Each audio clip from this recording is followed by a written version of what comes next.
A student asked Sir. How does UMAR'S conduct at the surrender of Jerusalem set an example for Muslims? In response to the question, Sir JAWAID Aurangzaib stated that the acceptance of the surrender of Jerusalem by Hazrat Umar speaks volumes about the treatment of non-Muslims by the rightly guided Caliph. When the Caesar fled Syria for Constantinople after the defeat of the Roman army at Yarmouk, the Bishop of Jerusalem said that he would only surrender Jerusalem if the Caliph Umar would accept the surrender in person. Hazrat Umar agreed to visit Jerusalem to maintain peace and save lives of people. He agreed at once when he came to know that peace can be maintained by his arrival at Jerusalem in person for peace treaty.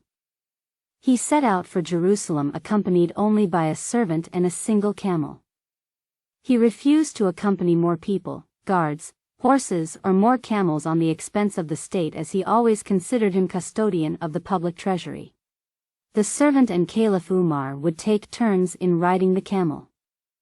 There was no armed guard or army detachment accompanying the group.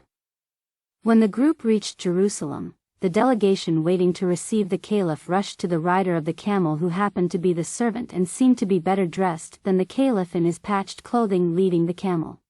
The Caliph Umar expressed his strong displeasure at some of the Muslim commanders who were wearing fine clothes received in the booty.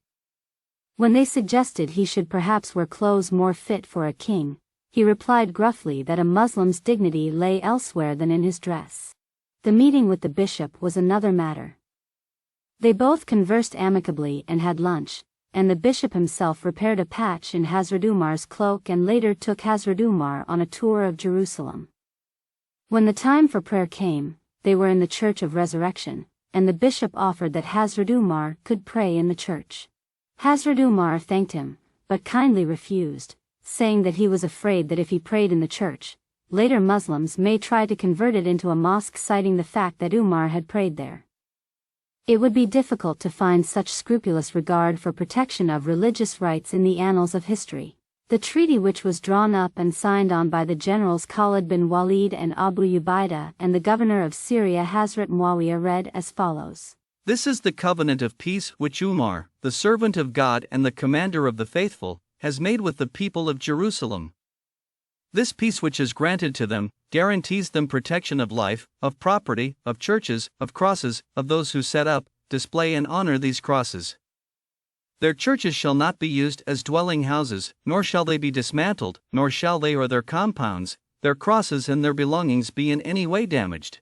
They shall be subjected to no compulsion in matters of faith, nor shall they be in any way molested.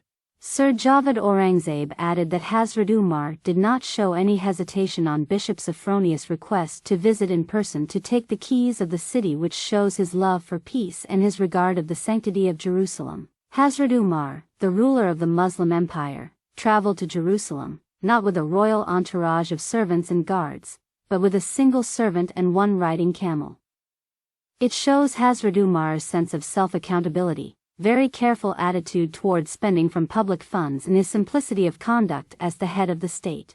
During the journey, Hazrat Umar and his servant took alternating turns, riding the camel and walking. Hazrat Umar wore simple, coarse clothes. None could have distinguished between the ruler and the servant. It shows his respect for Islamic values of justice, equality and simplicity. As he approached Jerusalem, it so happened that the servant was on the camel and the Caliph was walking alongside.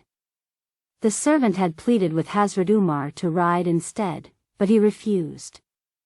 When someone had advised Hazrat Umar to wear luxurious robes befitting of a Caliph, he replied that he derived his strength and status from his faith in Islam, and not from any dress. It shows his non-compromising attitude, self-confidence and love for the principles of Islam. No killing or destruction was carried out by Muslims. It was a peaceful transition and all the holy sites of Christians were left untouched. Hazrat Umar protected the rights not only of the Christians, but also the Jews.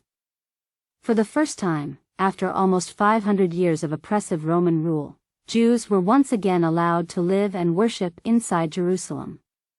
Caliph Umar and the Muslim rulers after him understood the significance of Jerusalem in the hearts of Jews, Christians, and Muslims.